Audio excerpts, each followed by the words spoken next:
For the last few days, I've combed through every article and interview I could find on Dragon Age The Veilguard, and in this video, I'm compiling all that information for y'all so you can learn absolutely everything we know about the game so far.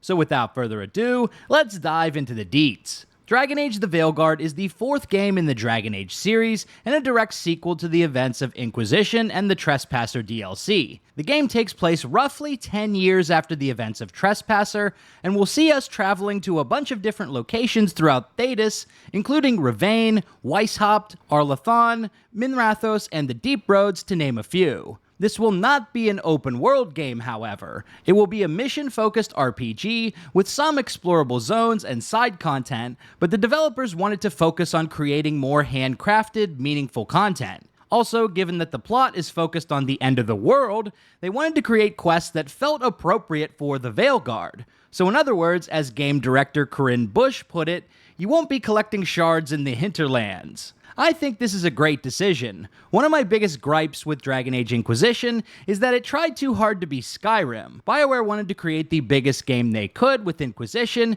but ended up sacrificing a lot of quality in their side content for the sake of filling out the map. So I'm happy to hear they won't be attempting that again in this game. Dragon Age The Veilguard is a fully single-player experience with no microtransactions. You can also play entirely offline if you so choose, no internet connection required. It will be available on PC, PlayStation 5, and Xbox Series X coming this fall. But with the basic details out of the way, let's dive into the character creator. Dragon Age The Veilguard sports what is potentially the deepest character customization system that BioWare has ever created. And while we haven't seen it hands-on at this point, the devs have shared many details about what we can find when we start creating our Rook. For starters, players can choose between 4 different races, including humans, dwarves, elves, and Kunari. There are also 4 different voice actors for the protagonist, 2 American and 2 British, just like Dragon Age Inquisition. So we have a lot of options for how our character will sound as well. This is something that is really unique to Dragon Age,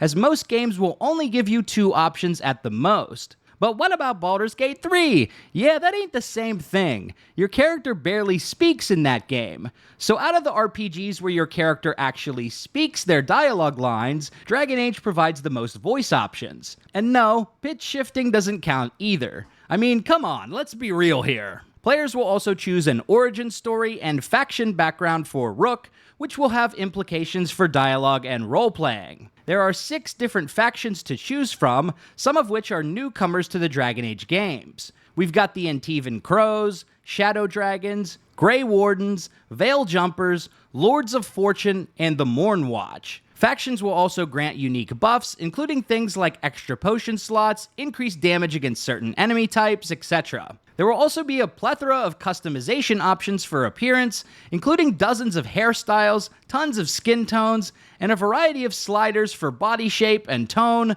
including bulge size. So I think we're going to be able to go hog wild, no pun intended, and create a character that looks and sounds the way we want them to. There will also be granular customization options for difficulty and playstyle. Rather than just having easy, normal, and hard, Dragon Age The Veilguard will also allow you to fine-tune a custom difficulty with things like parry timing, which is cool. One other super important aspect of character creation is importing your decisions from previous games.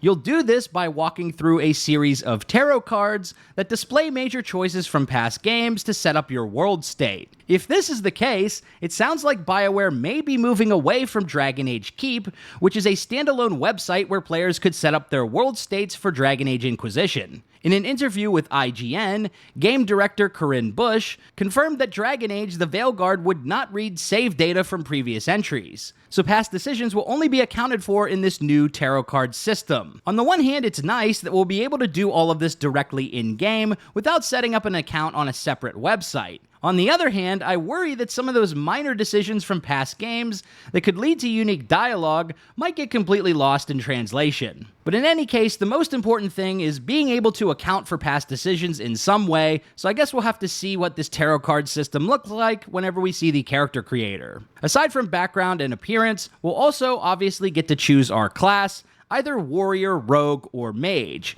And each class has 3 specializations, just like Inquisition. We already know the rogue specializations are Duelist, Saboteur, and Veil Ranger. Rogues will focus on bows or dual wielding with swords.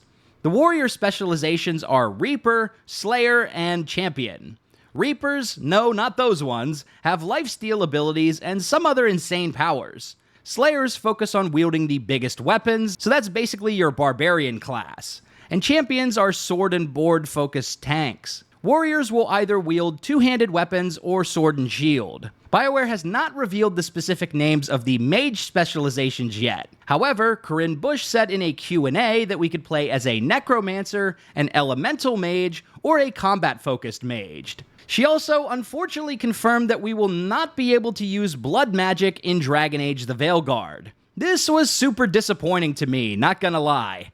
I was really hoping to be able to create an evil blood mage for my worst playthrough, but I guess I'll have to settle for a necromancer again. As for the combat-focused mage, I'm gonna go out on a limb and speculate that this will be akin to the Spirit Enchanter from Dragon Age Inquisition, which was essentially a battle mage class. You could summon a spectral weapon and buff yourself to do a shit ton of melee damage, so it was a really fun tank mage class, and I hope that playstyle will return in Dragon Age The Veilguard as well. Combat is one of the things seeing the biggest overhaul in Dragon Age The Veilguard. Each entry in this franchise has made significant changes to the combat, but this may be the biggest departure yet. For starters, BioWare has pivoted to a more action-focused real-time combat system with a focus on direct inputs, parrying, dodging, and countering. It's got a very hack-and-slash look to it, rather than the real-time with pause strategy hotbar combat we're used to seeing in games like Inquisition and Origins.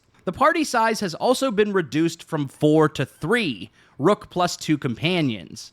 And while you can give commands to your companions in combat, you can no longer swap to them directly. This also means if Rook gets KO'd, you will get a game over unless you spect into a revive ability for one of your companions. I honestly do not like this change, as I made clear in my discussion about the gameplay reveal with Mr. Holton early this week. But at this point, it is what it is. You can pause the action by bringing up the ability wheel. This is where you can select specific commands for your companions as well as Rook. Each character has 3 ability slots in this wheel. However, Corinne Bush has confirmed that you can hotkey specific abilities as well, which is really good. What still remains unclear about the ability wheel is how restrictive it will be. We know from other discussions that the combat classes and specializations will allow us to unlock tons of different abilities. But if we can only equip 3 of them on the ability wheel at a time, how will we access the other ones? Like, can we create ability wheel loadouts that we can swap to on the fly?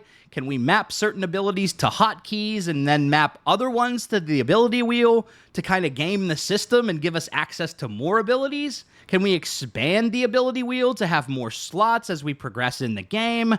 I'm hoping we can get some more clarity on this, because if we can only equip 3 abilities per character, that's going to be super restrictive. Just a reminder, we could have 8 abilities equipped to hotkeys in Dragon Age Inquisition, and 8 is a bigger number than 3 for the mathematically challenged out there. Using ability combos will also play a big part in the Veilguard's combat.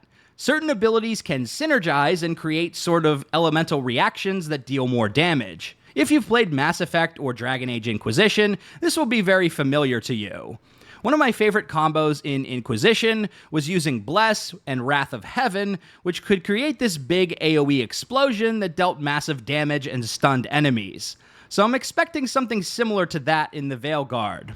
In an interview with RPG Site, Corinne Bush also spilled some tea about the skill trees and class specializations, describing it like a gigantic spider web with core abilities at the center and more specialized abilities as you branch out. Every time you level up, you'll gain skill points that you can spend in the tree, and the level cap for your character is 50. It also sounds like we'll have plenty of skill points so we won't get pigeonholed into our specialization. Bush explained, "One of my frustrations with some other games that have similar skill tree systems is that getting up into the specialization might take up absolutely all of your skill points, and then you have nothing else. We're the exact opposite. You can get into your specialization about mid-game, and then you can really branch out. Companions will also have their own skill tree of abilities that you can upgrade as you progress throughout the game, though it doesn't sound like it will be as extensive as the skill tree for Rook. Also, side note, progression in this game is not level gated, so you won't need to grind out side quests in the hinterlands to unlock the next main story quest,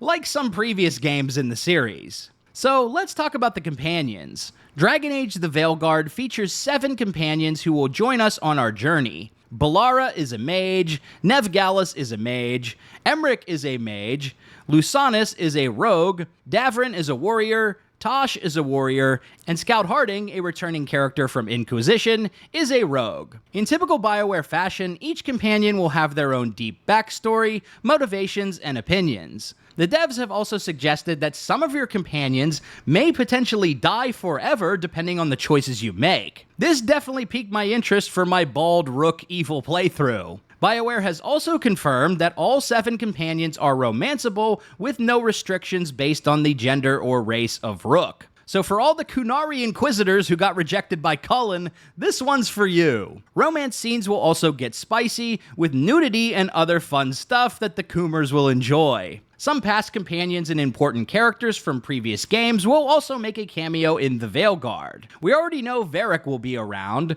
and we also know that the Inquisitor from the previous game will make an appearance as well. Players will also be able to customize the appearance of their Inquisitor, much like we did with Hawk in Dragon Age Inquisition. The Veilguard will also have their own home base called the Lighthouse.